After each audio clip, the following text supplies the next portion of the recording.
go. Yeah, so number 8's a little review from last time somewhat. It says find the area of the region bounded by that graph, the x-axis, and the line x equals 3. I thought we could take just 1 second here. I don't see any calculators. I see a few calculators out. Will you grab your calculators and graph that x over x squared plus 1, just so we can get sort of a general idea of what this graph looks like, and then we can kind of talk about what the area is, and we can work on the mechanics of actually how to find that area. Yeah, I'm gonna do my best to sketch what I'm thinking it should look like. I'll tell you right now, it's got a horizontal asymptote at 0. Yeah. It also has an x-intercept at 0 as well, doesn't it? Yeah. Okay, so I'm going to say that it looks roughly, there's my y, there's my x. I'm going to say that it looks something like this. How close did I get? Pretty close. Pretty close? Okay. Okay. So it says find, so there's our, our wonderful little graph there. Now we're going to create this region. It says find the area of the region bounded by that graph, the x-axis, and the line x equals 3. What kind of line is x equals 3? It's going to be vertical. It's vertical, yeah. So vertical line out here at x equals 3. We're just going to say that it's like right about there. And so that has defined, I think, pretty clearly our region to be this greenish region that I've tried to highlight right there. Of course, looks like we get that x-intercept right there at 0, and that's where the region starts, and it stops out there at x equals 3. That make sense? Okay. So if you guys remember, I think this is worthwhile to talk about. As far as finding area, what was the first shape that we used to kind of approximate the concept of area under a curve? What shape? A rectangle. We used a bunch of little rectangles. So we could sketch in one of these little representative rectangles. We could even sketch in a bunch of them, and sort of fill this shape sort of with these little representative rectangles. That last one sort of missed a bit, and maybe there's another one over here. Who knows? But the concept is we would use rectangles to do this. And so when we're trying to find the actual area, wouldn't we take the width of those rectangles and reduce it down to where the width is approaching 0, so they're really skinny? And if we take the width to approaching 0, then how many of them would fill the shape, the region? It'd be an infinite number of them. So the question really becomes, if you're being honest about it, you'd say, well, how in the world do I add up an infinite number of infinitely skinny things? An infinite summation, which is also known as, is that big step? An infinite summation is a what? Integral. It's a definite integral, right? A definite integral is an infinite summation. So instead of breaking out the limit sigma thing that we got okay at, right? Got pretty good at that. Instead of doing that, we're just going to use a definite integral, and that's definitely the easy button, instead of trying to go through all the limit and the sigma and all that kind of stuff. So especially with that function right there, x over x squared plus 1, are you kidding me? That'd be so difficult to handle the limit and the sigma. It'd take forever. It'd take pages of work probably. So here's what we're going to do. We're going to say integral. Here's our setup. Integral from where to where? Where are we going to start accumulating and where are we going to stop? 0. 0 to 3. 3. Yep, 0 to 3. They're going to be the limits of integration. So we start adding at 0, add all the way up, and once we get to 3, we stop. Okay? And then, what is the integrand? Like, what's the general concept of what goes inside the integral? Wouldn't be The function. f of x dx? So it's f of x dx. Let's talk about why that is. Remember, the basis for this is rectangular area, is it not? Rectangular area. And so if you look at these little rectangles here, like this base length, I'll highlight this in a bright color so we can see it. This base length right here, that base length that I just highlighted in yellow, is how big? It's very skinny, we don't know, so we give it kind of a variable unit. We would call it dx wide, right? It's a little itty bitty x wide. Now how tall is that rectangle? What determines the height? Y. The curve, the y value of the curve. So if you wanted to put something like integral from 0 to 3 of f of x dx, what is this f of x times dx really? Area of a rectangle, right? Dx is the base, f of x is the height, multiply them together you get area. So that's kind of why that dx is so important. You guys are pretty good at including that dx or dt or whatever it is. Pretty good at including that in there. That's really a good reasoning as to why it needs to be there.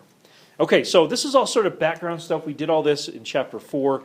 Here, let's bring it up to contemporary stuff here with us today. F of x, of course, is x over x squared plus 1 dx. And so you look at this, and let's go through the whole thought process. Number 1, my integrand is a fraction. And that's potentially a problem.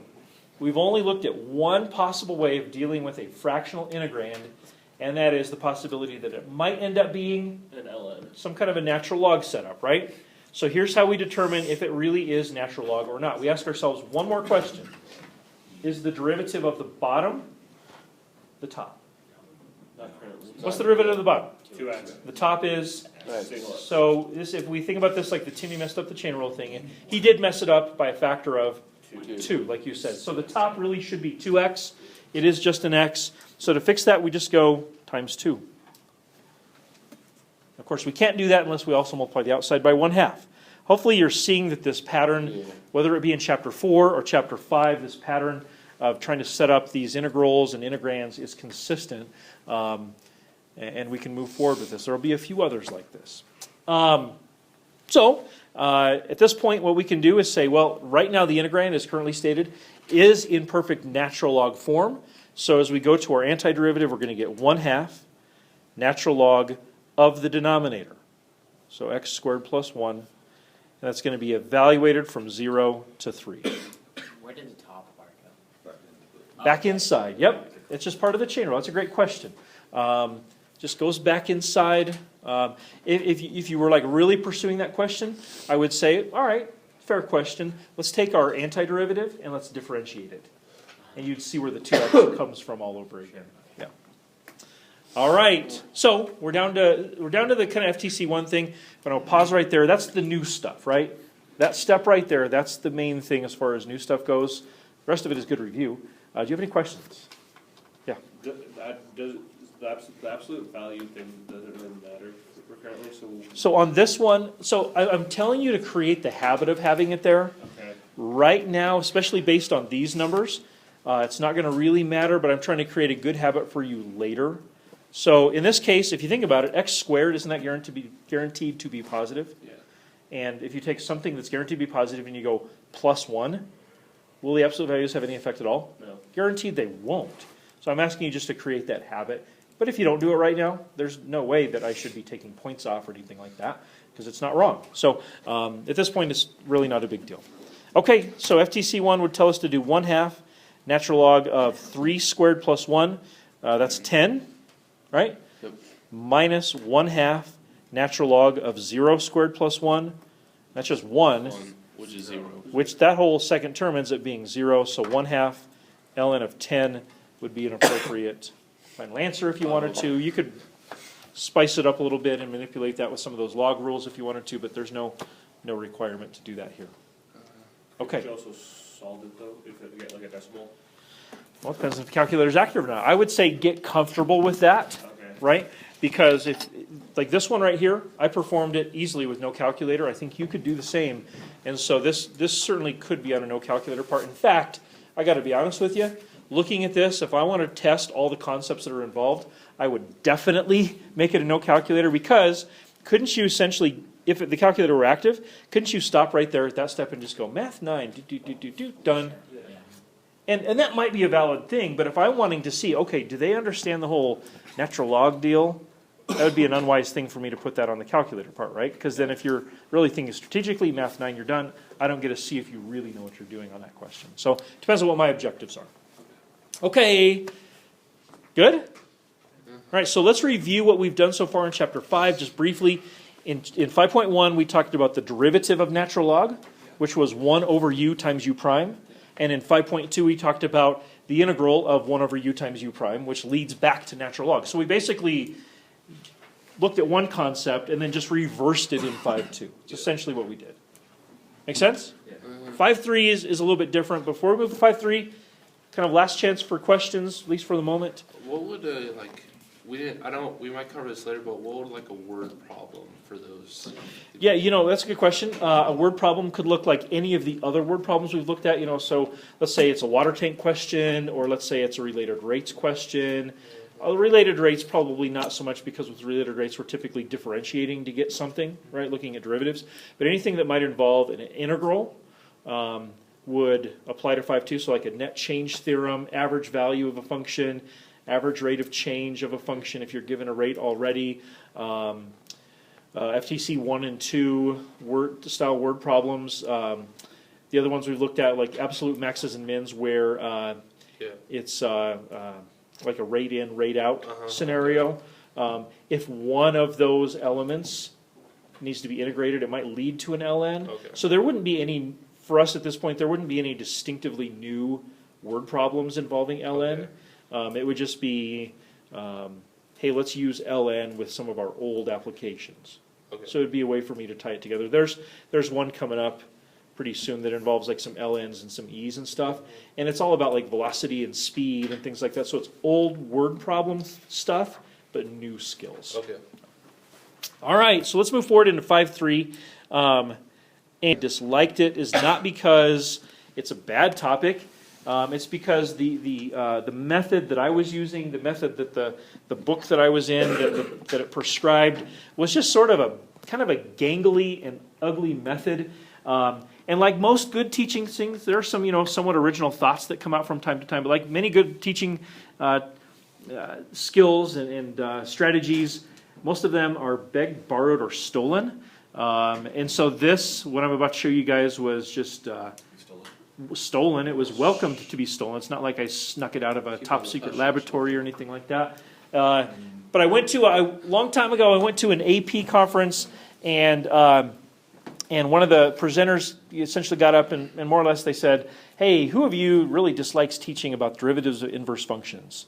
Like this topic exactly. And me and other folks are like, yeah, it's hard to get my students to understand what to do, and they get confused by the notation. And so this teacher said, well, let me take you, let me show you what I do, and this has been very successful. And so I'm like, okay, I'll use that. And it went from something that I like disliked and just considered skipping altogether, even though it is on the topic list, to something that I look forward to. We're just going to do 3 examples. Once you get the pattern, you get the hang of it, it's pretty quick.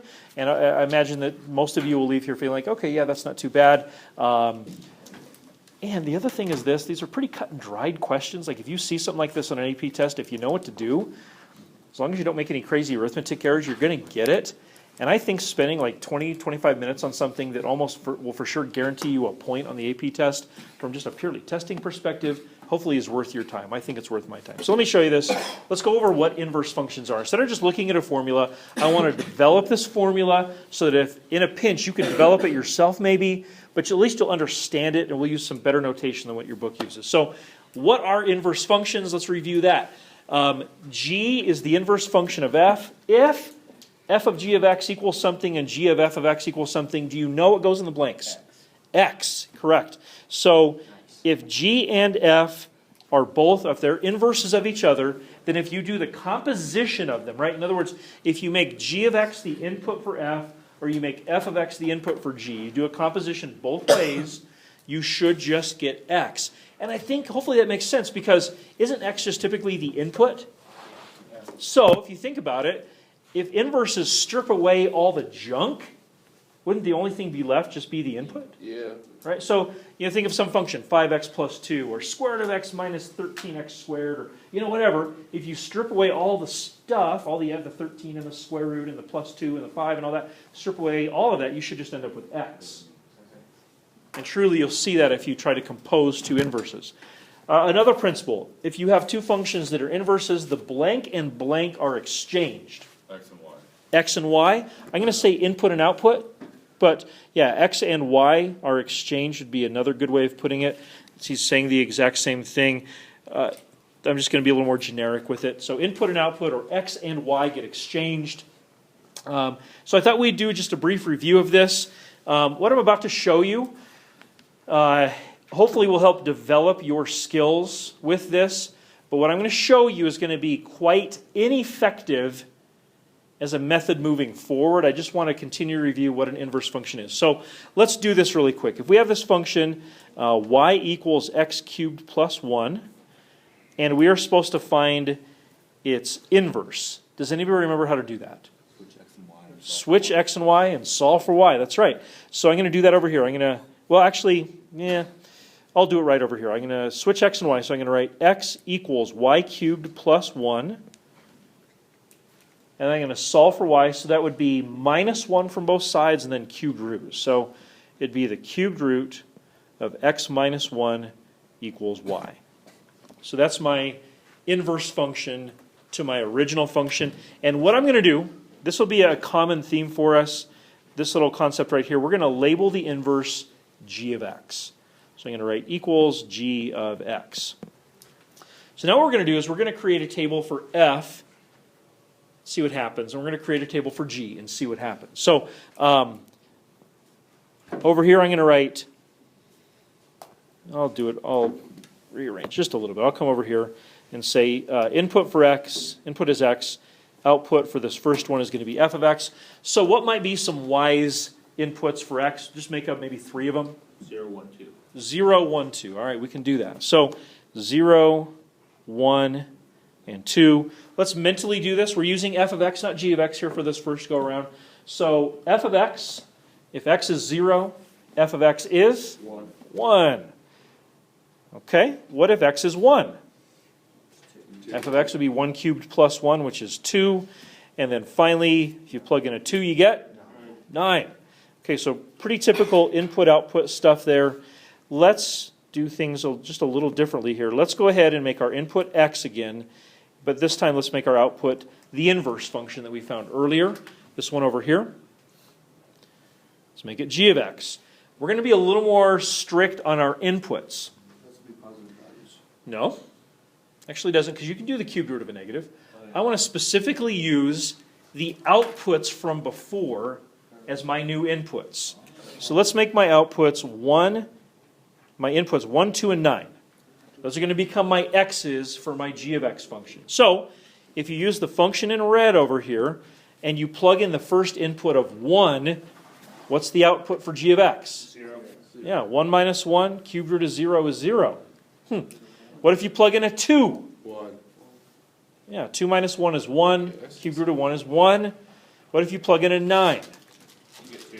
9 minus 1 is 8, and the cubed root of 8 is 2. So if you compare those two tables, don't they just look like mirror images of each other? Yeah. Because the principle of inverse functions, as mentioned before, the inputs and the outputs are exchanged. So, let me put it another way. If say 9 is a y value for f of x, 9 would be an x value for g of x. That make sense? They just simply switch roles at every data point.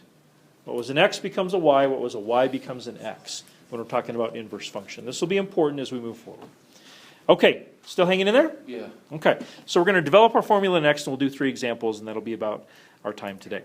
Mention, of course, you can certainly memorize this formula, and I think that early on, we might take that approach. That's okay, but I think it's best to understand what's going on and to see where it came from, and that'll help you, right? Because if you take a lot of time to memorize it, perfectly capable brain still has those brain freeze moments, right? So if you can sort of remember where it came from, you might have a chance to develop it if you happen to forget it, or at least confirm it that it's good. So here's how we're going to do this. We're going to use the properties of inverses to develop this. What I'm going to say is this. The old notation for inverses is this notation right here, f with a little -1 up there. It almost looks like f to the -1. But the way you read that is the inverse of f. The inverse of f. So I'm going to say the inverse of f is g. And this is where the confusion comes in. I'm not even going to write what your book has for the formula here, because they start mixing. If you can picture this, doesn't a prime look an awful lot like a 1? Yeah. And if you start mixing little -1s like you see right there with primes, can you imagine how things could get confused or lost? And so that's why I'm going to say instead of labeling the inverse of f as inverse of f, we're going to say the inverse of f is really g. That gets rid of the little -1 thing and eliminates one potentially confusing little symbol. Might confuse the issue. All right, so if that's how it is, if that statement is true, then we can do a little composition, f of g of x. And from before, what should f of g of x look like? What should that equal? Should equal x, right? So if you compose two inverse functions, you should always get x. And here's where we jump off. What I'm going to do is the derivative, the d dx of both sides. Now the right side, ultra easy. What's d dx of x? 1. All right, so that was pretty simple. The left side is a little more complicated. You've done it before. What rule has to be used? Product. Boxes or the chain rule. Yep, because don't we, it's not f times g of x. We're not talking about a multiplication problem. We're talking about more of a substitution where g of x has been substituted in as the input for f. So I got to do a chain rule. Anyone want to venture a thought as to what the derivative, the dx of f of g of x might be? Prime g of x times g of x. That is exactly right. F prime of g of x, so we just differentiated the outside. Now we multiply by the derivative of the inside box, and we've got that. Now the goal here is to find the derivative of the inverse function. The goal is to find the derivative of the inverse, and the derivative of the inverse is right here. G prime. Remember, g is the inverse of f, so g prime would be what we're looking for. So to finish this off, I'm just going to do a division and say g prime of x equals 1 over f prime of g of x. The same for f, if you were to define the g to the -1. Well, so I use this convention because f is most commonly used, but you could reverse the whole thing around. I don't know that I would suggest doing that because then that starts to feel just as confusing as the book's formula. Okay. So I would always set up like the proverbial original function to be f, and then call its inverse to be g. Okay. That way we can at least stay consistent with that, start off with a common approach.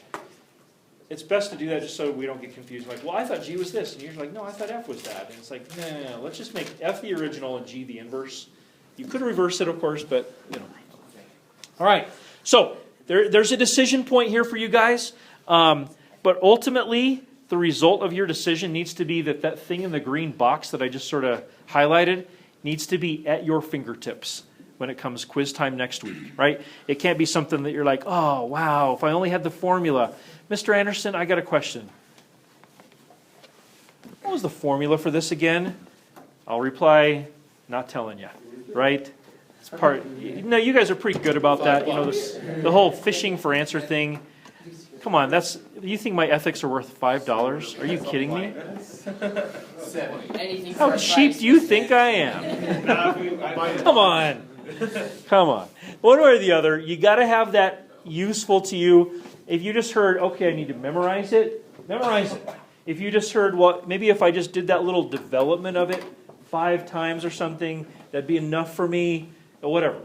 I'm happy to help you with that, but if you know how you can internalize things, I'm just telling you, you got to internalize that. Happy to help with that, but you definitely need to internalize that because we're going to use it next, and you'd be part of would be what you'd be assessed on. All right, so you see the first example coming up there. I want to point something out to you because there's going to be a temptation here. And people do this all the time, and I don't think it's like always a conscious decision, but sometimes it seems like, you know, like I'll say, hey, here's the way you do this, here's the right way to do it, and some people hear that and say, I hear you saying that that's the right way to do it. I'm going to sort of ignore you, and I'm going to do it this way, right? So I want to point something out. Take a look at number 1 that's down below there. We'll do this one together here in just a second. I want to point something out to you. You might be tempted to say, oh, you know what, I can get all around that formula that you just showed me by doing this. Couldn't I take f of x and say, hey, you know, f of x is really y, right? Couldn't I say y equals 1/4 x cubed plus x minus 1? Couldn't I just swap the x and the y and solve for y? Yeah, that's the problem. Typically with these questions, you'll be presented with a situation where the swapping of the x and the y will only lead you to pain and inability to do it, right? Inability to actually, you know, complete the question. Pain being, I thought this would work, yet it doesn't work. That kind of pain. And so, just advise you to buy in, right? Say, okay, this is the right way to do this. You know, I hope you'll go that route. I'll show you some examples here. We'll work together for a couple of minutes, and that'll be it. So take a look at number one. So number one, it says, find the derivative of the inverse of f at x equals 3. So first thing I would do, perhaps, is I would maybe make a little note here to myself and to anyone that might be reading this quiz later, if this were a quiz, to say, all right, the inverse of f, I'm going to go ahead and relabel it with the letter g. So inverse of f equals g, and I can freely use that later on. Now, how you get to this point is up to you, whether you memorize or develop, but we want to start off here. We want to start off with g prime, which is our ultimate goal, of x equals 1 over f prime of g of x. Whether you do a quick chain rule to get there or whether you have it memorized, I really don't care. But you got to get there one way or the other. That's going to be our starting point. Will you assume? Can we on your quizzes? Will the labeling part be necessary? I Will can't you remember assume- all of those, how did I label it sort of thing. So you- I'll give you the benefit of the doubt for sure, like since we use this convention. But just know, like in an AP scenario, if this somehow were on a free response, which I kind of doubt it would be, if it somehow were on there, you'd want to label. Because a reader legitimately would say, I see an f, I see an inverse of f. You started talking about g, I don't know what that is, right? So, if somebody besides me, yeah, you really should do that to be clear with your communication. But I'll give you the benefit of the doubt because I'll be consistent with that. Okay, so let's just be honest about this. It says find the derivative of the inverse of f at 3. Well, don't I have the inverse right there? G prime of x equals? So all the other thing I really got to do is plug in a 3, right? Okay, so I'm thinking I'm going to go g prime of 3 equals 1 over f prime of g of 3. Just kind of the standard practice of wherever I see an x, I put a 3, right? That's pretty standard stuff. Okay, this is feeling pretty good. It doesn't seem like it's going to be that difficult until now. We're going to have to think a little bit. G of 3. If I had a beautiful little g of x equals blah, blah, blah x, wouldn't I just plug in a 3? Yeah. Do I have the g of x equals blah, blah? I don't. There's a thing on your calculator. I've got it. No. This would be a no calculator question. Very much a no calculator question. The only thing I have up there is an f. I don't have a g of x, and so I can't just say, oh, g and f, they're basically the same. That's like so wrong, right? Because not only are they not the same, aren't they total opposites? Well, but, okay, so. We can use it. We can use it. You're right. What do you think we could use? Yeah, no. Are you sure? I did that table before. Yeah, the table thing we did before with the swaparoo deal with the x and the y is pretty key. Let's rewind just a little bit. If I had a g of x function, all I do is just plug in a 3, do some evaluation, arithmetic, and I'm done, right? It'd be pretty easy to do. I don't have a g of x function. I only have an f of x function. And I know that f and g are inverses. So here's the key. With inverse functions, the inputs and the outputs get switched. So if I'm trying to plug a 3 in for x in the g function, that would be the exact same thing as what? That produces the Oh, so F. If I plug a 3 in for the output in f. So a 3 for an input in g is the same as a 3 for an output in f. Inputs and outputs get switched, don't they? So here's what we do. You'd say, all right, I don't have a g function, but I do have an f function. Here's how I would try to find g of 3. I would say 3 equals 1/4 x cubed plus x minus 1. So instead of plugging a 3 in for the input, I plug it for the output because I really only have the inverse of g available to me. But here's where you run into an issue because these questions will almost invariably be on the no calculator part. You gotta use the 0. You don't have a calculator. You don't have a calculator. So this is where, hey guys, this is where we have to teach at the test a little bit. In these scenarios, just let the cat out of the bag right here. In these scenarios, probably be the only time I tell you this. The method for solving this is going to be logical guess and check. It's the only thing I can tell you. Okay? Now, I promise you this right now, whether it be an AP test or one of my quizzes or test, we don't need to start doing fractions, right? So don't be like, well, if x was 7/31, let's scribble some work out. No, we're talking basically -3 to 3-ish, only integer values. So don't try 1 7/8, try 2. or 1 or -1. Try nice, pretty numbers, right? This is, so what works? Have you guys tried some mentally? 2 doesn't work?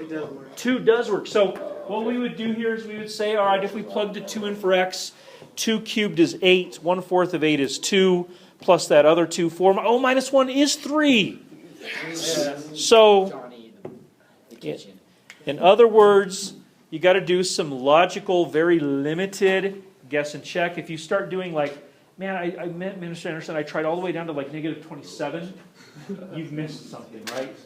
Seriously, like, let's keep it within plus minus 3-ish with only integers in between. But that's the step right there. You're going to have to do some very brief, educated guess and check and go with it. Yeah. Is that what like the AP test will want you to do though? Yes, because Okay. like I've seen so many multiple choice sections, and again I hesitate to just like teach straight at the test, but I want you to be prepared, and it's kind of a weird twist, right? It's a very weird twist.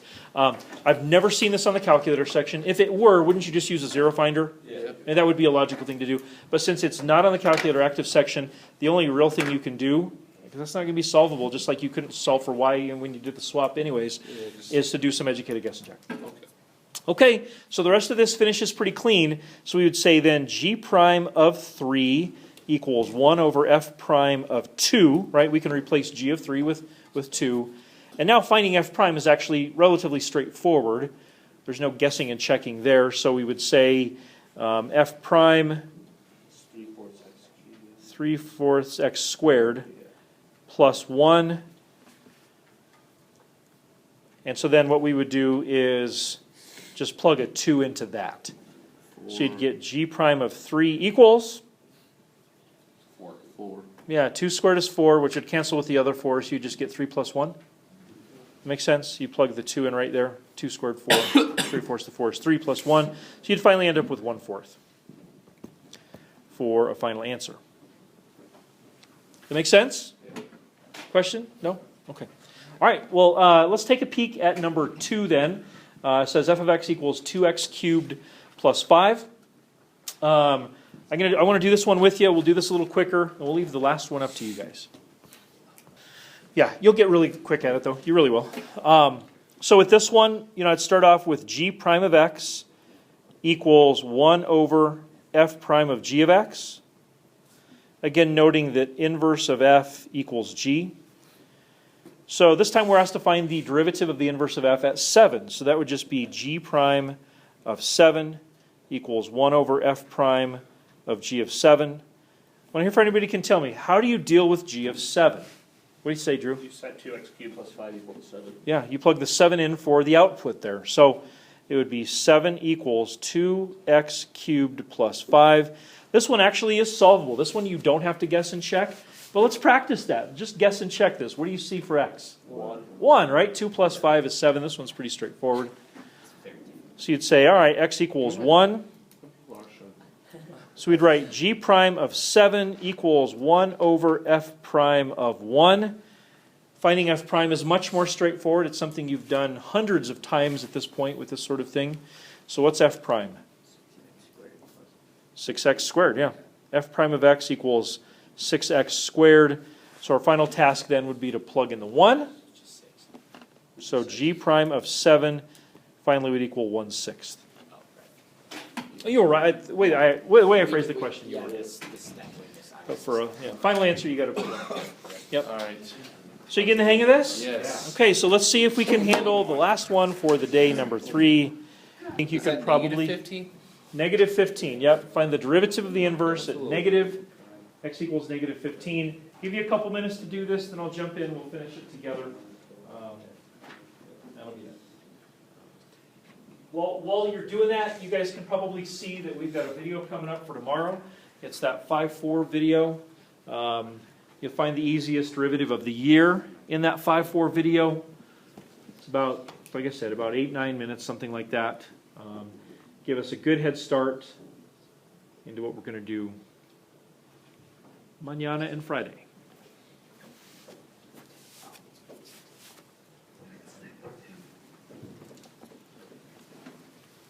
Hey guys, how about we don't cheat? Don't cheat. We'll just, we were all. So they have to look, fix everything new to this table, but we have kind of have our way of doing things. All right, let's try to finish up here. 120. What exactly do you need? You'll find a couple of nice examples of this in the extra practice, for next week when you're getting ready for this quiz. Consider that. Alright, so. Hey, for. Yeah, big bird. Big bird.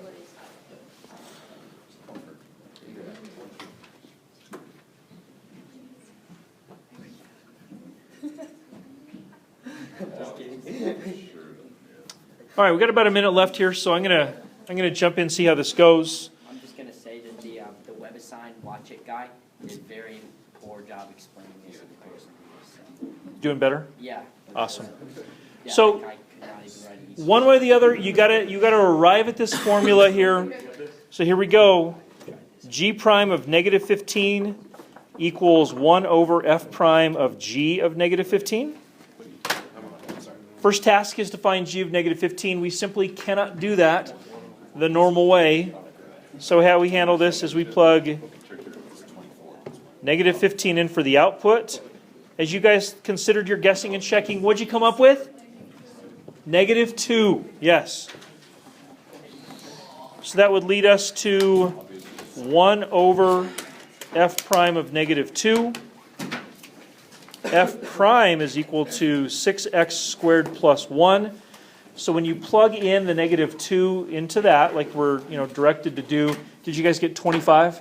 Okay, so your final answer then would be 1 over 25 for that derivative. So that's it. Make sure you watch the video for tomorrow. See you then.